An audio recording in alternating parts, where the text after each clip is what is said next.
ભલો રૂથ આવીને કહે છે, જે બચી ગયું છે તે હું વીણીશ. બચી ગયેલું કોણ વીણે છે જાણો છો? નિર્ધન. સડો કોણ વીણે છે જાણો છો? જે વિધવા છે. સડો કોણ વીણે છે જાણો છો? અનાથ. હું એ કામ કરીશ. હું પણ અનાથ છું, હું વિધવા છું, દરિદ્ર છું. દરિદ્ર છું કહેવામાં શરમ કઈ વાત નહીં. કેટલાક લોકોને ખૂબ શરમ લાગે છે. ઘરમાં તો ભોજન પણ ના હોય, બહાર આવીને વડાઈ કરતા હોય છે. તમારા ઘરે શું બનાવ્યું બહેન? પરેશાન થઈ ગયું છું રોજ રોજ નોનવેજ બનાવીને. કાલે ચિકન બનાવ્યું તો આજે મછલી બનાવી. ઘરમાં જોઈએ તો ચટણી અને ચોખા છે. શું શા માટે વડાઈ કરો છો? ઘરમાં તો ખાવાનું કશું ના હોય, પરંતુ બહાર આવીને જાણે વડાઈ કરે છે. શા માટે જરૂરી છે આવું જીવન? તમારા જીવનની અંદર તમે મહેનત કરો, પરિશ્રમના પ્રતિફળને જોવા માંગો છો તો પછી સાંભળો, દીન બની જાઓ. તમને જે કંઈ નોકરી મળે સૌથી પહેલા એ કાર્યને કરો. તે નોકરીને ઈમાનદારીપૂર્વક કરો. પરમેશ્વર આવનારા દિવસોમાં ચોક્કસ પરમેશ્વર તે દિવસે તમારી ઈમાનદારીને, તમારી ખરાઈને, તમારી દીનતાને એક દિવસે ઊંચી કરશે. યુસુફ પ્રધાનમંત્રી બન્યા તે પહેલા શું કરતા હતા? એક ઘરની અંદર નોકર હતા. એક ગુલામ તરીકે રહેતો હતો. ગુલામ તરીકે તે ઘરની અંદર રહેનારો યુસુફ પોતાના કાર્યની ઈમાનદારીથી કર્યું, ખરાઈથી કર્યું. પ્રતિફળ શું થઈ ગયું? પ્રમોશન મળી ગયું. પોટીફરના આખા ઘર ઉપર અધિકારી બની ગયો. ત્યાર પછી શું થયું? ત્યાં આગળથી ખરાઈથી જીવન જીવવા છતાં પણ કષ્ટ તકલીફ આવી, પરંતુ પ્રધાનમંત્રી બન્યો. યુસુફ, હવે તમે પ્રધાનમંત્રી બની ગયા છો. ખરેખર તમારી યાત્રા ક્યાંથી શરૂ થઈ હતી? એક ગુલામ તરીકે. શું શરમાયા હતા? શા માટે શરમાવાનું? પિતા મારી પાસે નથી, ખાવાને માટે ભોજન નથી, કોઈના કોઈ કામ ના કરું તો કેવી રીતે પેટ ભરાય? ભોજન કેવી રીતે મળે? એટલે ગુલામ તરીકે મારા જીવનની શરૂઆત કરી. ભલો ગુલામ તરીકે આરંભ કર્યો, ઈમાનદારીપૂર્વક આરંભ કર્યો, સચ્ચાઈથી તેણે આરંભ કર્યો, દીનતાનું જીવન જીવ્યો. શું થયું જણાવો? પ્રધાનમંત્રી બની ગયો. વાલા મિત્રો, તમે પરિશ્રમ કરનાર વ્યક્તિ છો, બીજાનો આદર કરનાર વ્યક્તિ છો, દીન અને નમ્ર એવા વ્યક્તિ છો, તો પરમેશ્વર જ્યાં આગળ તમને લઈ જવા માંગે છે ત્યાં આગળ લઈ જશે. એ સત્ય વાતને ના ભૂલશો. વાલો, અહીં આગળ આ રૂથ પ્રથમ તે પરિશ્રમ કરવાનું પસંદ કર્યું. બીજું, ઘરમાં જે વડીલ સાસુ હતા તેમને આદર આપ્યો અને તેમની પરમિશન લીધી. અને ત્રીજું, તે નમ્ર થઈ, તે દીન થઈને જાણે સડો વીણીશ એ પ્રમાણેનું કાર્ય તેણે સ્વીકાર્યું. નમ્રતા દેખાડતા તેણે એક વાત કહી. તે શું છે? જે મારા ઉપર કૃપા દ્રષ્ટિ કરશે તેમના ખેતરમાં જઈને હું વીણીશ. તેનો અર્થ શું છે? માતાજી, આપણને માણસની કૃપા પણ જોઈએ. એ તો પરમેશ્વરનું કાર્ય છે, તે કોઈ માણસ દ્વારા કૃપા કરશે. જેની કૃપા દ્રષ્ટિ મારા પર થશે તેમના ખેતરમાં જઈને ત્યાં આગળ હું સડો વીણીશ એમ કહીને જાણે પરમેશ્વરની દયા માટે, દયા અને તરસ ઉપર આધાર રાખ્યો. પરમેશ્વરે તેનો વિશ્વાસ જોયો. તું દયા અને તરસને ચાહે છે. હું તારા ઉપર કૃપા દ્રષ્ટિ રાખે તેવા વ્યક્તિને તારી સાથે પરિચય કરાવીશ. તે સડો વીણવા ગઈ અને તે શોધતા એક ખેતરમાં પગ મૂક્યો. અને એ ખેતર તો કોનું હતું? શું તમે જાણો છો? બોઆઝ નામના એક ધનવાન વ્યક્તિનું હતું. બોઆઝ નામના એક ધનવાન વ્યક્તિના ખેતરમાં ગઈ. શોધતા તે ક્યાં આગળ ગઈ જાણો છો? એક એવા ખેતરમાં કે જે ખેતર બોઆઝનું હતું. અને ખરેખર જેમની કૃપા દ્રષ્ટિ તેના પર રહેશે એવા જ ખેતરમાં ગઈ. જો તમે મહેનત કરનાર વ્યક્તિ છો, જો તમે બીજાનો આદર કરનાર વ્યક્તિ છો, તમારામાં દીનતાનો સ્વભાવ છે, તો મારા પરમેશ્વર ચોક્કસ ખરેખર તમને જે કંપનીમાં લઈ જવા જોઈએ તે જ કંપનીમાં લઈ જશે. જે ફેક્ટરીમાં લઈ જવાના હોય તે જ ફેક્ટરીમાં લઈ જશે. જે એમએનસી કંપનીમાં લઈ જવાના હોય તે જ એમએનસી કંપનીમાં લઈ જશે. જ્યાં તમારા જીવનને સ્થિર કરવાનું હોય ત્યાં જ તમારા જીવનને તેઓ સ્થિર કરી શકશે. પરંતુ આપણા જીવનમાં ઘમંડ છે, આપણા જીવનની અંદર અભિમાન છે. આપણે ખોટું અભિમાન કરવાનો સ્વભાવ છે. રૂથની પાસે શું હતું? વડાઈ કરવા માટે. જેમની કૃપાની દ્રષ્ટિ મારા પર હશે તેમના જ ખેતરમાં હું જઈશ માં એમ કહીને ગઈ. અને કોના ખેતરમાં પગ મૂક્યો જાણો છો? એ તો બોઆઝ નામના એક ધનવાન વ્યક્તિના ખેતરમાં પગ મૂક્યો. બાઇબલમાં જોઈએ છે બોઆઝ નામનો વ્યક્તિ ખૂબ જ શું લખ્યું છે? ધનવાન વ્યક્તિ છે. પહેલી કલમ. નાઓમીના પતિ અલીમલેખના કુળની અંદર તે એક મોટો ધનવાન કુટુંબી હતો અને તેનું નામ બોઆઝ હતું. તે સીધી ગઈ તો કોના ખેતરમાં ગઈ જણાવશો? પોતાના કુટુંબીના ખેતરમાં ગઈ. કોના ખેતરમાં ગઈ? એક ધનવાન વ્યક્તિના ખેતરમાં ગઈ. કોણે તેને ખેતરમાં જવા માટે દોરવણી આપી હશે? જીવતા એવા પરમેશ્વરે દોરવણી આપી. તેણે શું ઈચ્છ્યું, શું ચાહ્યું હતું? કૃપા દ્રષ્ટિ, એક દયાભાવ ચાહ્યો. સાંભળો, બીજું એક વચન વાંચીએ. 2 અધ્યાય 8મી કલમથી. ત્યારે બોઆઝે રૂથને કહ્યું, હે મારી દીકરી, શું તું સાંભળે છે? તો બીજા કોઈના ખેતરમાં હવેથી જઈશ નહીં. મારા દાસીઓની સાથે તું વીણજે. જે ખેતરમાં તેઓ વીણે છે ત્યાં તારું ધ્યાન લાગ્યું રહે, અને તેમની પાછળ પાછળ તું ચાલજે. શું મેં જુવાનોને આજ્ઞા નથી આપી કે તે તને તંગ ના કરે? અને જ્યારે જ્યારે તને તરસ લાગે ત્યારે ત્યારે તું વાસણમાંથી પાણી પીજે, જે જુવાનોએ પાણી ભર્યું હોય. ત્યારે તે ભૂમિ પર પડીને દંડવત કર્યું અને તેને કહેવા લાગી, માલિક, શું કારણ છે કે મારા જેવી પરદેશી સ્ત્રી ઉપર તમે કૃપા દ્રષ્ટિ કરી, મારું સ્મરણ કર્યું? ત્યારે બોઆઝે ઉત્તર આપ્યો કે જે કંઈ તે તારા પતિના મૃત્યુ પછી તારા સાસુમા માટે કર્યું છે તે સર્વ મને વિસ્તારથી જણાવવામાં આવ્યું છે. વાલા ભાઈઓ બહેનો, જો તમે સારાપણું વાવશો તો એક દિવસે જરૂરથી સારાપણું લણશો. જો તમે ભલાઈને વાવશો તો એક દિવસે જરૂરથી ભલાઈને જ લણવાના છો. સાસુ કે જેમણે પતિને ગુમાવ્યા હતા તેમને છોડ્યા વગર તેમના પર દયાભાવ બતાવ્યો. સસરા મરી ગયા છે, હવે સાસુ વિધવા થઈ ગયા છે, તેમની પર દયા બતાવી, તેમને પ્રેમ બતાવ્યો અને સહારો બની. બોઆઝે કહ્યું કે તારા પતિ અને તારા પતિના મરણ પછી, તારા સસરાના મરણ પછી તારા સાસુ માટે તે કર્યું છે તે મને ખબર છે. એટલા માટે તેના પ્રતિફળને તું આજે જોઈ શકે છે. એટલું જ નહીં દીકરા, એક વિષય હું તને જણાવું છું. તેણે શું કહ્યું જાણો છો? 10મી કલમથી. ત્યારે તે ભૂમિ સુધી નમીને દંડવત કરવા લાગી અને તેને કહેવા લાગી, એવું શું કારણ છે માલિક કે તમે મારા પરદેશી સ્ત્રી ઉપર આવી કૃપા દ્રષ્ટિ કરી, મારું સ્મરણ કર્યું? બોઆઝે ઉત્તર આપ્યો, જે કંઈ તે તારા પતિના મરણ પછી સાસુને માટે કર્યું છે તે મને ખબર છે. વળી તું કેવી રીતે પોતાની જન્મભૂમિ, પોતાના માતા પિતાને છોડીને આ જગ્યાએ આવી છે? એવા લોકો મધ્યે કે જેમને તું પહેલા ઓળખતી નહોતી, તે બધું જ મને વિસ્તારથી કહેવામાં આવ્યું છે. યહોવા તારા કાર્યનું ફળ આપે, અને ઇઝરાયેલના પરમેશ્વર કે જેમની પાંખો તળે તું આશ્રય લેવા માટે આવી છે, તને પૂરેપૂરો બદલો આપે.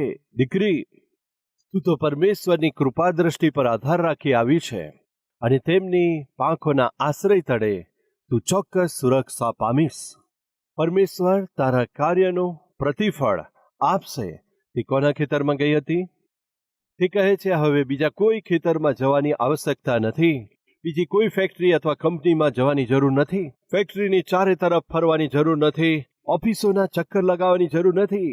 આ તારા જીવનનો પરમેનન્ટ પ્લેસ છે. વળી એટલું જ નહીં, પોતાના કામ કરનારા સર્વ લોકોને જણાવ્યું. શું જણાવ્યું જાણો છો? જ્યારે તમે ફસલને એકઠી કરો છો, પૂળીઓને જમા કરતા સમયે તેમાંથી કેટલીક પૂળીઓને તમે રૂથને માટે કેટલીક પૂળીઓ છોડી દેજો. કેટલી બધી દયા છે, કેટલી તરસ છે! કેમ રૂથ આટલી બધી દયા પામે છે? કેમ કે તેણે પાછલા વખતની અંદર સાસુ માટે એવી દયા બતાવી. આજે આપણે જે કરીશું કાલે તેનું પરિણામ જોઈશું. તેણે સાસુ પર પ્રેમ કર્યો, દયા બતાવી, ત્યારે આજે તેનું પરિણામ પામે છે.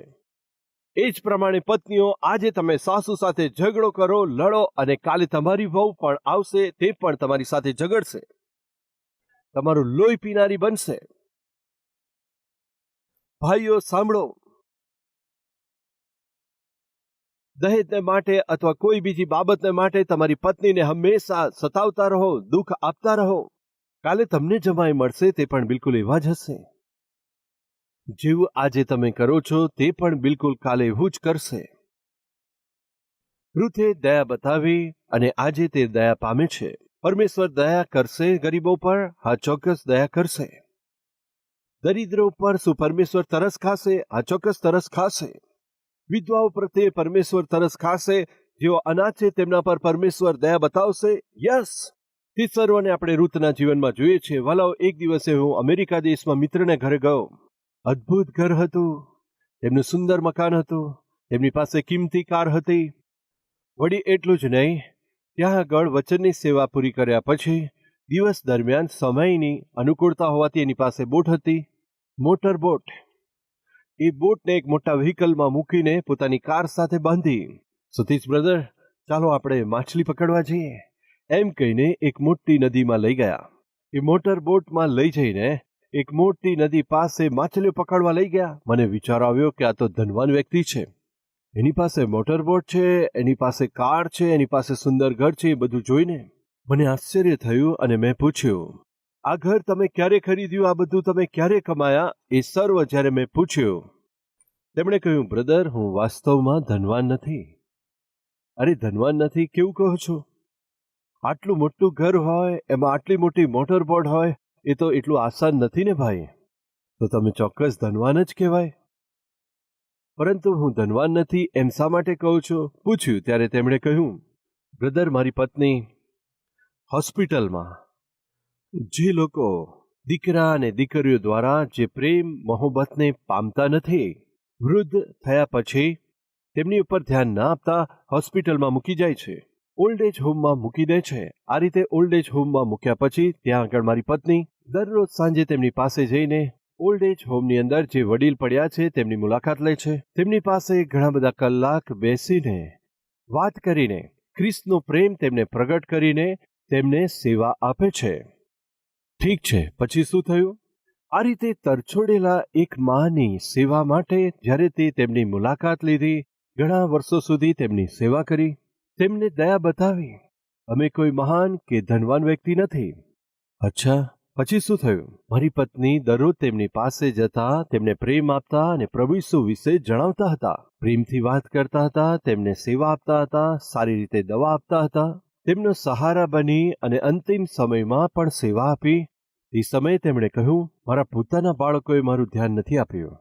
મારી દીકરીઓ કમસે કમ ફોન પર પણ વાત નથી કરતી. તમે કોણ છો હું નથી જાણતી દીકરી, પરંતુ દરરોજ મારી સાથે આવીને બેસો છો અને મારી સેવા કરો છો, અને આ અંતિમ દિવસોમાં મને ક્યારેય એકલાપણું લાગવા નથી દીધું. મને એટલો બધો પ્રેમ આપ્યો છે. એમ બોલતા મરતા મરતા તેના હાથોમાં એક પેપર આપ્યું. આ પેપર શું છે એમ પૂછવાથી, મારી આખી સંપત્તિ તારા નામે મેં કરી છે એમ કહીને તેણે મરતા મરતા પોતાની આખી સંપત્તિ અમારે નામ લખી છે. આજે બિલ્ડિંગ, આજે વાહન છે, એ બધું અમારાથી કમાયેલું નથી. તો પછી એ તો દયા અને તરસ દ્વારા અમને મળેલ પ્રતિફળ સમાન છે. અમે બીજા પર દયા કરી અને તેના પ્રતિફળમાં શું થયું? તેનું પરિણામ અમને પણ દયા પ્રાપ્ત થઈ. વાલા ભાઈઓ તથા બહેનો, આજે આપણે દયા અને પ્રેમથી જો આજે બીજા પ્રત્યે આપણે કરુણા અને અનુરાગ દેખાડીશું, એ જ આપણને એક દિવસે ધનવાન બનાવી દેશે. આત્મિક રીતે આપણને ધનવાન બનાવશે, આપણી જરૂરિયાતોને પૂરી કરશે. ઘણા સમય પહેલા રૂથે પોતાની સાસુઓ પર જે દયા બતાવી, જે દયા અને પ્રેમ બતાવ્યો, તેના પ્રતિફળને આજે રૂથ જોઈ રહી છે. વહાજ કહે છે, આજ પછી બીજા કોઈ ખેતરમાં જવાની તારે જરૂર નથી. લાચાર થઈને બધાની આગળ હાથ ફેલાવવાની હવે તારે કોઈ જરૂર નથી. વાલી દીકરી, મારી દાસીઓ જે કામ કરે છે એમની પાછળ ચાલ. તેઓ તારા માટે જરૂરથી દયા બતાવીને કેટલુંક અનાજ તારે માટે છોડી દેશે. વલાઓ, આપણા પરમેશ્વર કેટલા અદ્ભુત પરમેશ્વર છે. પહેલું પરિશ્રમ કરો, બીજું આદર કરો, ત્રીજું દીન બનો. એ દીનતામાં જ પરમેશ્વરે મહાન આશીર્વાદો છુપાવ્યા છે. તે ભૂલશો નહીં. પ્રભુના નામમાં વિનંતી કરું છું, જેઓ નિર્ધન છે, જેઓ અનાથ છે, શું તેમને સ્મરણ કરશે? આ ચોક્કસ સ્મરણ કરશે. હમણાં જ આપણે જોયું છે, પરમેશ્વરે પોતાના વચનમાં ચોક્કસ લખાવ્યું છે, નિર્ધનને સ્મરણ કરો, અનાથોને પૂરું પાડો, પતિને જેમણે ગુમાવ્યા છે, વિધવાને તમે સેવા આપો, તેમની અવગણના ના કરશો, તેમના માટે કેટલુંક અનાજ છોડી દેજો, તેઓ પણ ભોજન કરી શકે, તમે સહાયતા કરજો. આજે આ વાતો સાંભળનારા ભાઈઓ અને બહેનો, આપણે કાલ્વરી ટેમ્પલમાં શા માટે 60-70 વર્ષથી ઉપરના જે વડીલ લોકો છે તેમને માટે તેમને ફ્રીમાં દવાઓ શા માટે આપીએ છે? પરમેશ્વરે આપણને તંદુરસ્તી આપી છે. એ તંદુરસ્તી દ્વારા જીવનમાં આગળ વધવું છે. તો જેઓ દરિદ્ર છે તેમને જો આપણે આગળ વધારીશું તો પરમેશ્વર આપણને પણ આગળ વધારશે. જે માતા પિતા 60-70 વર્ષના છે કે જેમના બાળકો તેમને ધ્યાન આપતા નથી, તેમને આપણે પેન્શન આપીએ છીએ. શું જાણો છો? એવા માતા પિતાઓને જો આપણે પ્રેમ કરીને તેમની સાથે પ્રેમને આપીશું તો જ્યારે આપણે પણ વૃદ્ધ થઈ જઈશું, પરમેશ્વર આપણને એક અભાગ્ય જીવનના રૂપમાં બિલકુલ નહીં છોડે. જે માતાઓએ પોતાના પતિને ગુમાવ્યા, વિધવા બની ગયા છે અને તેઓ દુઃખી છે, ત્યારે તેમને પણ પેન્શન આપણે આપીએ છીએ કેમ કે તેઓ દુઃખમાં છે. દરિદ્રને મદદ કરો. આપણા કલ્વરી ટેમ્પલમાં જેઓ નિર્ધન છે, જે બાળકો અભ્યાસ કરે છે, તેમને મદદ કરીએ છીએ. એવા દરિદ્ર બાળકોને આપણે ભણાવીએ છીએ, કારણ જાણો છો પરમેશ્વરે કહ્યું છે, દરિદ્રને યાદ કરો, વિધવાઓને મદદ કરો, વૃદ્ધ લોકોને સપોર્ટ કરો. બાઇબલ જણાવે છે, તમારા માતા પિતા વૃદ્ધ થઈ જાય ત્યારે તેમની અવગણના ના કરશો. આજે કલ્વરી ટેમ્પલની મંડળી વડીલોને મહત્વ કેમ આપે છે? તેનું કારણ છે પરમેશ્વરે દયા આપી છે. વાલાઓ, આજે સતીશકુમાર જે કહે છે તેનું કારણ છે પરમેશ્વરનું વચન. આપણે તે પરમેશ્વરના વચનને કાર્યમાં મૂકીએ છીએ તેવું આપણું ચર્ચ છે. એટલા માટે પરમેશ્વર આશીર્વાદ આપે છે. આ રીતે કરવાથી શું થાય છે? જ્યારે આપણે દયા અને તરસ બતાવીએ છીએ ત્યારે પાછું આપણે પણ દયા અને તરસ પામીએ છીએ. તે ભૂલશો નહીં. એટલું જ નહીં, પરમેશ્વરે દરિદ્રો વિશે કઈ કઈ આજ્ઞા આપી છે આવો આપણે જોઈએ. સૌથી પહેલું, જેઓ કંગાલ છે તેમને ન્યાય આપો. નિર્ગમન 23મો અધ્યાય 3જી કલમ. અને કંગાલના ન્યાયમાં તેમનો પક્ષ તમે ના લેશો. એટલે કે પરમેશ્વર એમ કહે છે, કોઈને દરિદ્ર જાણીને કોઈ કંગાલનો ન્યાય ના બગાડશો. એ તો બિલકુલ ના થઈ શકે. શું આજે આપણી મધ્યે કોઈ નિર્ધન છે? તમારો ન્યાય શું બગાડવામાં આવ્યો છે? પરમેશ્વર કહે છે એવું કોઈ ના કરે. જો તમે મારા શરણમાં આવો છો, ભલે તમે દરિદ્ર હોય, તમારા તરફથી મુકદ્દમો લડનાર કોઈ ના હોય, તો પણ હું તમારા પક્ષમાં ઊભો રહીશ. દરિદ્રને હું અન્યાય થવા નહીં દઉં જ્યારે તેઓ મારા આશ્રયમાં આવશે. બીજું, દરિદ્રને લૂંટશો નહીં. નીતિવચનનું પુસ્તક 22મો અધ્યાય અને 22મી કલમ. શું દરિદ્ર ઉપર પરમેશ્વર નજર રાખે છે? ચોક્કસ દયા ભાવ રાખે છે. નીતિવચન 22 અને 22માં, જે ગરીબ છે તેને ગરીબ જાણીને તમે લૂંટશો નહીં. ભાગળમાં પડી રહેલા જે દરિદ્ર છે તેમના પર જુલમ ના કરશો, કેમ કે યહોવાની કૃપા દ્રષ્ટિ તેમના પર છે. જેઓ તેમનું કશું છીનવી લે છે, યહોવા તેમનો પ્રાણ પણ છીનવી લેશે. કંગાળ પર જુલમ ના કરશો. જેઓ ગરીબ છે તેમની ઉપર જો તમે જુલમ કરશો તો પરમેશ્વર કહે છે, હું પણ મારો ન્યાય લાવીશ. કલ્વરી અવાજનો કાર્યક્રમ સાંભળનારા ભાઈઓ બહેનો, તમારાથી ગરીબ, તમારાથી દરિદ્ર જો તમારી સમ્મુખમાં આવે છે તો તેમની દરિદ્રતાને લીધે તમે એમને દુઃખી ના કરશો, તેમની ઘૃણા ના કરશો, તેમને સતાવશો નહીં. જ્યારે તમારાથી કોઈ દરિદ્ર દેખાય, અભિમાનપૂર્વક વ્યાત ના કરશો, તેમનો તિરસ્કાર પણ કરશો નહીં. જો તમે તેમના પર જુલમ કરશો તો પરમેશ્વર કહે છે, હું પણ તમને દુઃખ આપીશ. વળી કહે છે, હું તેમનો જીવ લઈ લઈશ. વળી એટલું પણ કહે છે, પુનર્નિયમનું પુસ્તક તેનો 10મો અધ્યાય, પરમેશ્વર કંગાલને આશીર્વાદ આપે છે. 18મી કલમને વાંચું છું. એ તો અનાથો અને વિધવાઓને ન્યાય અપાવે છે. વળી જેઓ પરદેશીઓ છે તેમના પર પણ પ્રેમ રાખે છે, તેમને ભોજન અને વસ્ત્ર આપે છે. પરમેશ્વર કંગાલને યાદ કરે છે, ભોજન અને વસ્ત્ર આપે છે. અનાથોના પક્ષમાં, વિધવાઓના પક્ષમાં પરમેશ્વર ચોક્કસપણે ન્યાય ચૂકવે છે. ઘણીવાર બહેનો આવીને કહે છે, મારું લગ્ન થયું હતું પરંતુ મારા પતિનું અચાનક મરણ થઈ ગયું. મારા પતિની સંપત્તિ મને મળવી જોઈએ પણ ના મળી. મારા સાસરીના લોકો મને તંગ કરે છે, મને સતાવે છે. જો તમે પરમેશ્વરની પાસે આવો છો, પરમેશ્વરનો આશ્રય લો છો, તો પરમેશ્વર કહે છે, એવા લોકોનો ચોક્કસપણે હું ન્યાય ચૂકવીશ. જો કંગાલ છે તેમને ભોજન અને વસ્ત્ર હું આપીશ. વાલા ભાઈઓ બહેનો, કંગાલ અવસ્થામાં દુઃખ ઉઠાવો છો, ભોજન વસ્ત્ર વગર દુઃખ ઉઠાવો છો, શું ભૂખથી તડપી રહ્યા છો? જો મારા પ્રભુના શરણમાં તમે આવશો તો, જો તેમના ચરણમાં આવો છો તો પ્રભુ કહે છે, હું જ ભોજન વસ્તુઓને પ્રદાન કરીશ, તેમના પર રહેમ રાખીશ. પ્રિય ભાઈઓ બહેનો, પરમેશ્વર કંગાલો પર દયા કરશે, ચોક્કસ દયા કરશે. રૂથ નામની એક વિધવાને, દરિદ્ર સ્ત્રીને પરમેશ્વરે કેવી રીતે રહેમ આપી, કેવી દયા કરી, આપણે જોયું છે. એ તો કેવળ શરૂઆત હતી.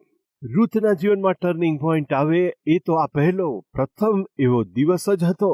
પરંતુ ત્યાર પછી એ પ્રભુની સેવકા રૂથ ઇતિહાસમાં એ તો પ્રભુ ઈસુ ખ્રિસ્તની વંશાવળીમાં એક અદ્ભુત સ્ત્રી તરીકે, માં તરીકે નામ દર્જ થયું તે પહેલા કેવી સ્થિતિ હતી. તે દિવસે શું થયું આપણે જાણીએ છીએ. પરમેશ્વર દરિદ્ર પર દયા રાખે છે. જો પરમેશ્વર તમારા પર કૃપા દ્રષ્ટિ રાખે, શું કરવું જોઈએ? મહેનત કરીએ, ઘરમાં અને ઘરની બહાર આદરપૂર્વક જીવીએ. ત્રીજું, તમારા હાથમાં જે કંઈ કામ સોંપવામાં આવે મહેનતપૂર્વક પરિશ્રમથી કરજો. આ રીતે જેઓ મહેનતથી કામ કરે છે, ભલે તેઓ દરિદ્ર હોય, પરંતુ પરમેશ્વર તેમને યાદ કરશે. ભલે ગમે તેટલી દરિદ્ર અવસ્થામાં કેમ ના હોય, મારા પ્રભુ તેમને ઊંચા ઉઠાવશે, તેમના આંસુઓને લૂછી નાખશે. વળી એટલું જ નહીં, આપણે જોયું કે બોઆઝ શું કહે છે, દીકરી, હવે ત્યારે બીજા ખેતરમાં જવાની કોઈ જરૂર નથી. વાલા ભાઈઓ અને બહેનો, કોઈના કોઈ દિવસ સાંભળો, તમારા જીવનને પણ સમૃદ્ધિથી ભરવા કોઈના કોઈ બોઆઝ રૂપી વ્યક્તિને લઈ આવશે. કોઈ એક બોઆઝ તમારી કંપનીમાં, કોઈ એક બોઆઝ તમારે કામ કરવાની જગ્યાએ, તમારી કંપનીમાં, તમારી ફેક્ટરીમાં પ્રગટ થશે. તમારા જીવનને ઉગારવા માટે, તમારી નોકરીને પરમેનન્ટ કરવા માટે, તમારા મહેનતનું પરિણામ તમને બતાવવા માટે પરમેશ્વર પોતે તે જગ્યામાં તેમની ઈચ્છા પૂરી કરનાર એવા બોઆઝને નિયુક્ત કર્યા છે. તે બોઆઝ સાથે કોઈના કોઈ દિવસે તમારો પરિચય થશે. યસ, વિશ્વાસ કરનાર છો તો મારી સાથે મળીને પ્રાર્થના કરશું. પ્રાર્થના કરીએ.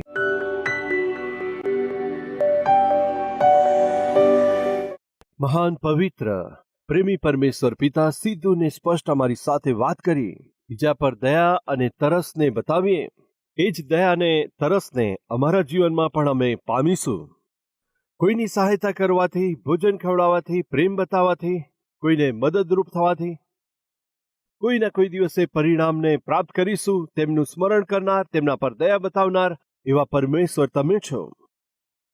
તેઓ તમારી સાથે જીવી શકે, તમારા પર નિર્ભર થઈને જીવી શકે, તેઓ તમારા આશીર્વાદ દ્વારા ઉન્નતિ કરી શકે. સહાયતા કરજો. કષ્ટોમાંથી, ક્લેશોમાંથી, દુઃખોમાંથી, મુસીબતોમાંથી, આંસુઓમાંથી પસાર થવું પડે પિતા. પોતાના ખભા ઉપર ઉચકી લેનાર એવા મહાન પ્રેમાળ પિતા છો તમે. તમે અમારી સાથે રહીને અમને સહાય કરો છો. તમારા પર આધારિત જીવન જીવવું આશીષદાયક છે. તમારા પર વિશ્વાસ કરવો પિતા, એ તો અમારા માટે ખૂબ જ આશીષદાયક છે. એવું જીવન અમને આપજો. સર્વ આદર, સર્વ મહિમા તમને આપીએ છીએ. પ્રભુ ઈસુના નામમાં અમારી પ્રાર્થના કરીએ છીએ. આમેન.